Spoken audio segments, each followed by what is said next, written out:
வணக்கம். மானமுள்ள 1000 பேரோடு போராடலாம்.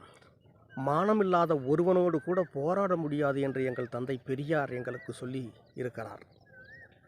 இந்த அறநிலைத்துறையில் ஒருத்தர் புதுசாக வந்திருக்காருங்க. ரமேஷு அப்படிங்கிறவர்.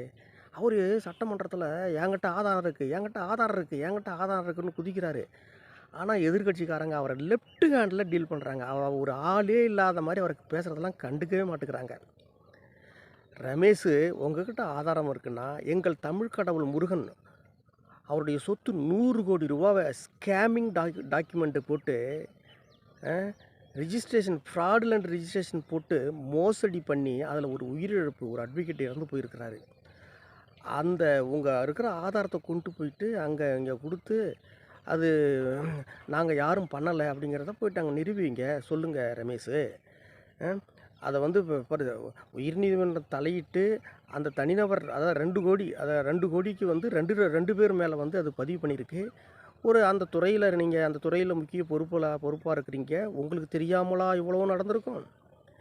உயர்நீதிமன்றம் தலையிட்டு அதை செல்லாததுன்னு சொல்லிட்டு கேன்சலேஷன் பண்ணிச்சு பார்த்தீங்களா? இதுக்கே நீங்கள்லாம் தலகுனிஞ்சு நிற்கணும். நீங்கள் என்ன நினச்சிட்டு இருக்கிறீங்க? நீங்கள்லாம் ஒரு ஆளே இல்லை எதிர்கட்சிக்கெல்லாம். ஞாபகம் வச்சுக்கிங்க ரமேஷு. இதையெல்லாம் பார்த்துக்கிட்டு ரமேஷு, தமிழ்நாட்டு மக்களும் சும்மா இருக்க மாட்டாங்க ரமேஷு.